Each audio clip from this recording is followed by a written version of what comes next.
আসসালামু আলাইকুম। কেমন আছেন আপনারা সবাই?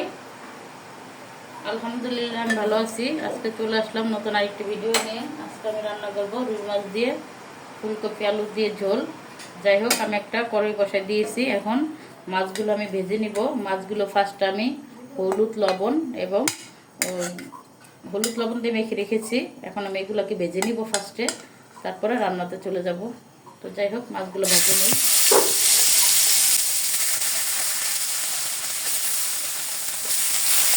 এটা শুধু রাতের জন্য। আমার মাছগুলি ভাজা হয়ে গেছে।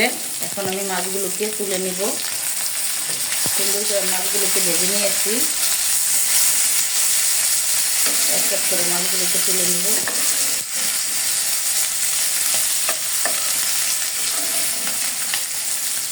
রাতে খাবারে আমাদের এইটাই থাকবে। আর ভাজি আছে সাথে, ভাজিটা করে নেওয়া হয়েছে আগে।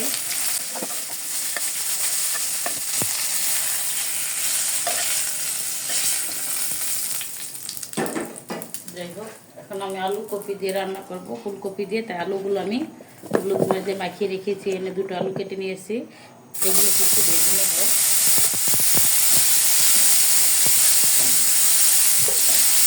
পাতলা পাতলা করে কেটে নিয়েছি আমি, বেশি মোটা করে নিই।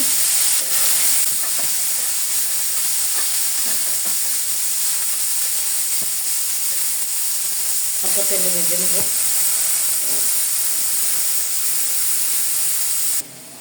আমার আলু ভাজাটা হয়ে গিয়েছে, এখন আমি তুলে নিব, আর ভাজবো না।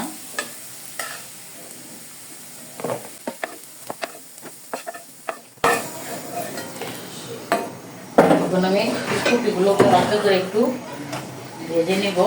ফুলকপিটা আমি হালকা হলুদ দিয়ে এবং লবণ দিয়ে নিয়েছি। এটাকে এখন আমি একটু মেখে নিব, হালকা করে ভেজে নিব।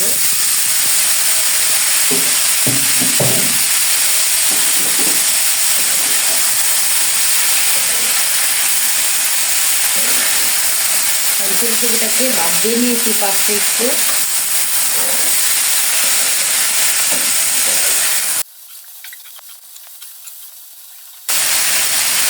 যাই হোক, হালকা করে আমি ফুলকপিটা ভেজে নিয়েছি।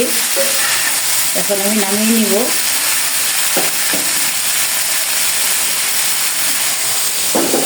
আমি কড়াইটা বসিয়ে দিব। তরকারিটা বসানোর জন্য কড়াইতে তেলও দিয়ে দিয়েছি, রেগুলার সাদা তেল। দিয়ে দিব আমি পেঁয়াজ কুচি এবং কাঁচামরিচ ফালি।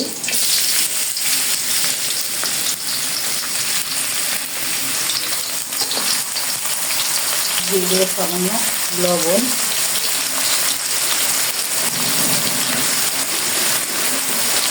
দিয়ে নেব।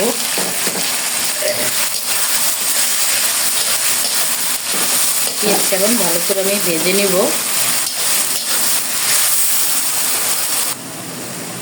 আমার পেঁয়াজ ভাজাটা হয়ে গিয়েছে। এখন আমি আদা রসুনের পেস্ট দিয়ে দিব।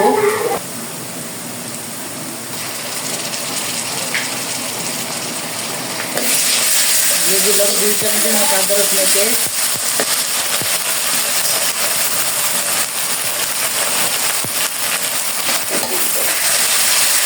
রসুনের পেস্টটা ভালো করে ভেজে নিব।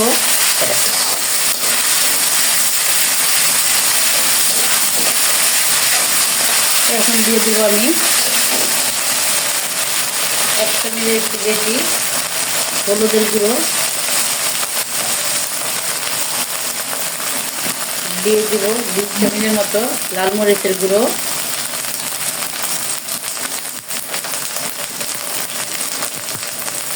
দিয়ে দিব 1/2 চামচের মতো জিরের গুঁড়ো। যেহেতু রুই মাছ কাতল মাছ, এগুলো আমরা জিরের গুঁড়ো দিই। 1/2 চামচের মতো জিরের গুঁড়ো। দিয়ে দেবো 1/2 চামচের মতো ধনিয়ার গুঁড়ো।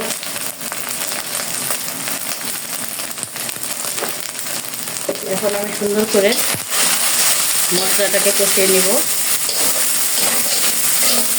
সামান্য একটু পানি দিয়ে দিব এখন,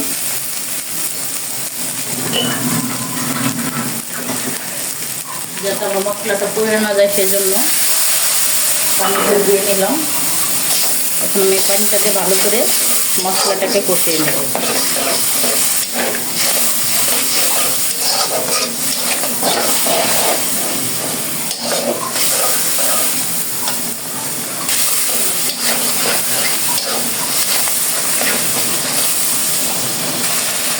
মশলাটা কষানো হয়ে গিয়েছে, এখন আমি ভেজে রাখা আলু ফুলকপিগুলো দিয়ে দিব।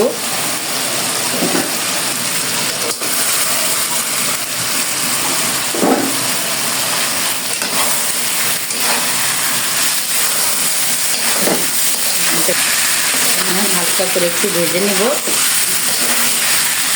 যেহেতু আমার সব কিছু ভাজা, আমি এখন একটু ভেজে 5 মিনিটের মতো ভেজে পানি দিয়ে দেবো। যেহেতু আমি ঝোল রান্না করবো, এখন আমার ভাজা হয়ে গেছে, এখন আমি পানি দিয়ে দিব।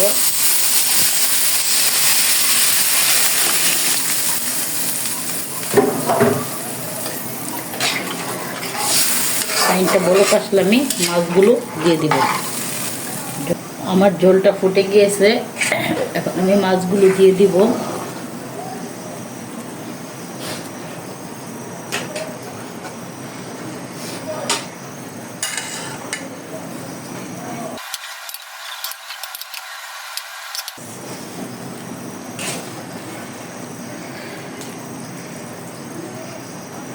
এখন আমি হালকা একটু জিরের গুঁড়ো দিয়ে দিব, আর একটু দিয়ে দিব।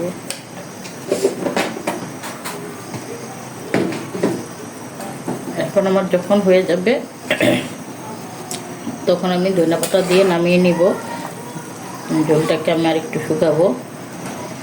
যাই হোক, আজকে একটু ঝোল ঝোলি রাখবো।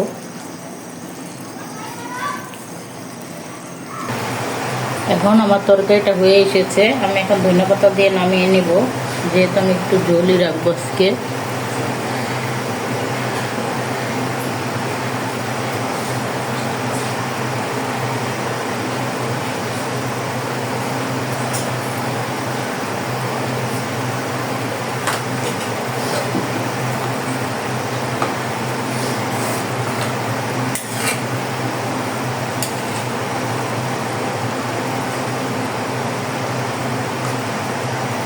চুলাটা আমি বন্ধ করে দিব। চুলাটা বন্ধ করে দিলে আবার দেখা যাবে আরও শুকিয়ে গিয়েছে।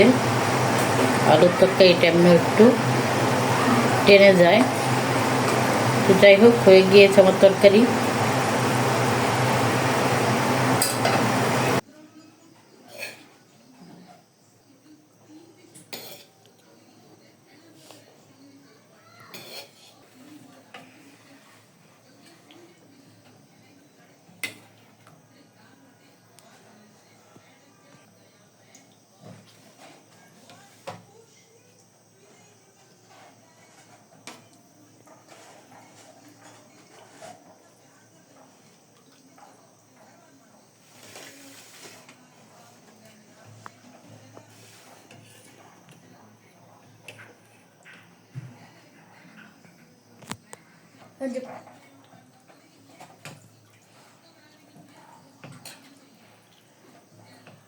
ঝোল করে রান্না করেছি আজকে।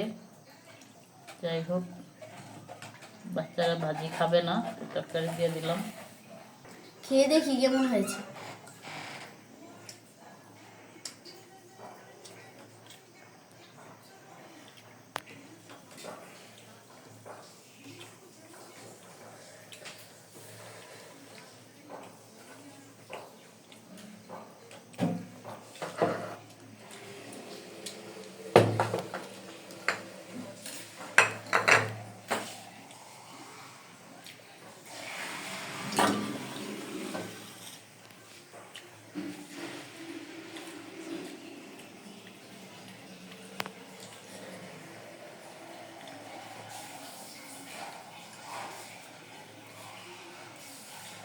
আমাদের ভিডিওটি যদি ভালো লাগে চ্যানেলটিকে লাইক এবং সাবস্ক্রাইব করে আমাদের পাশে থাকবেন। আল্লাহ হাফেজ।